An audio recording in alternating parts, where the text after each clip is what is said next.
कल हमने आपको मेरठ से जुड़े महत्वपूर्ण तथ्य दिए थे। कितने करवाए थे? 10 और बाकी 10 रह गए थे। ठीक है, आज हम अगले उन 10 तथ्यों को भी जानेंगे मेरठ के बारे में।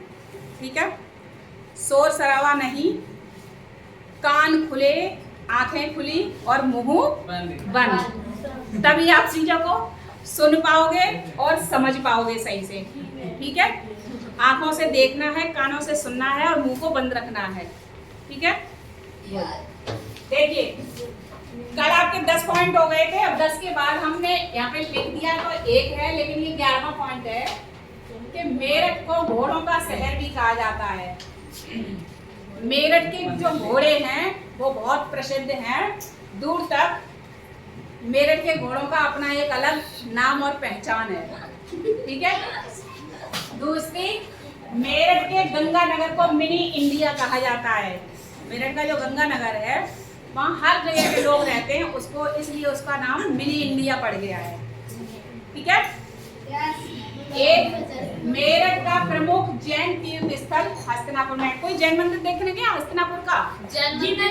हस्तिनापुर में जो है जम्बूद्वीप, जी मैम मैंने देखा हस्तिनापुर में जम्बूद्वीप। वहाँ पे दो जो लेडीज हैं वो पानी भी पिलाती हैं यूं करके, है ना?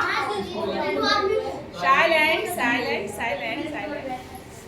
ठीक है, तो मेरठ के हस्तिनापुर में जो जम्बूद्वीप है वो जैनियों का प्रमुख तीर्थ स्थल है। ठीक है, अगला, मेरठ को स्पोर्ट्स सिटी ऑफ इंडिया भी कहा जाता है, क्योंकि यहाँ खेल का सामान भी बनता है और साथ ही खेल विश्वविद्यालय भी बना दिया है सरकार ने। खेल विश्वविद्यालय जहाँ खेल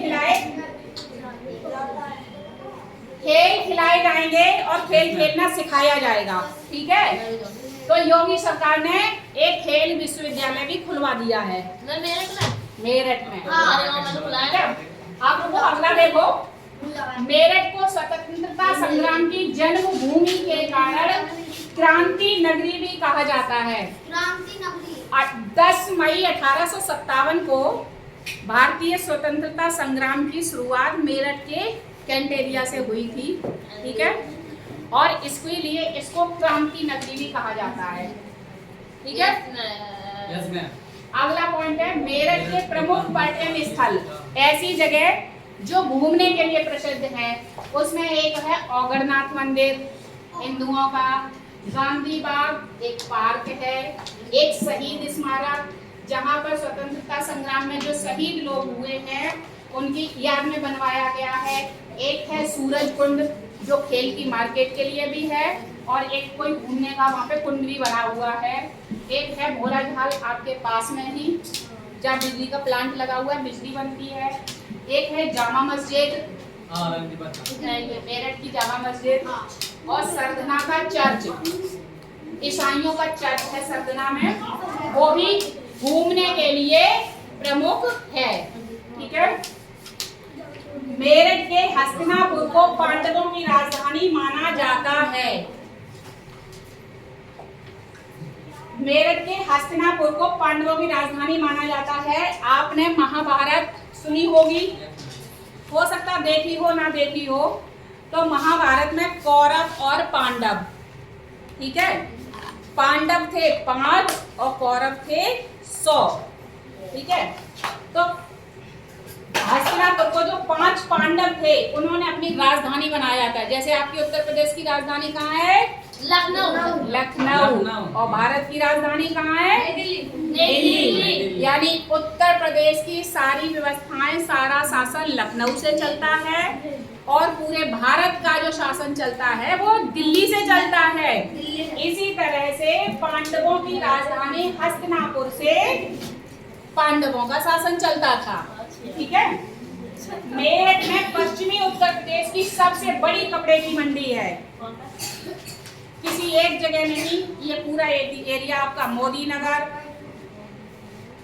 नगर और भी बहुत सारी जगह है, वो सारी जगह जहाँ कपड़े बनाए जाते हैं, तो ये पश्चिमी उत्तर प्रदेश में जो एरिया आता है वहाँ चादरें भी बनती हैं, कपड़े भी बनते हैं और ये रजाइयों वगैरह के और जो खोल होते हैं वो भी बनते हैं, साथ ही आपके अंगोछे वगैरह, इस तरह की बहुत सारी चीजें बनती हैं।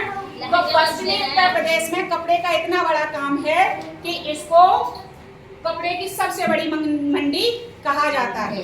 ठीक है, उसके बाद है मेरठ में भारत की सबसे बड़ी छावनी है। छावनी मतलब जो कैंट एरिया है ना, कैंट एरिया को हिंदी में छावनी बोलते हैं। ठीक है, तो मेरठ का जो कैंट एरिया है वो भारत में सबसे बड़ा है।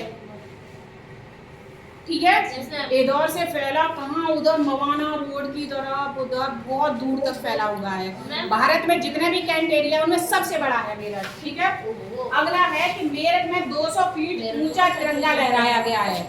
बहुत जगह बहुत बहुत ऊंचे तिरंगे झंडे लहराए गए हैं, लेकिन मेरठ में भी एक जगह है जहाँ पे 200 फीट ऊंचा तिरंगा झंडा लहराया गया है।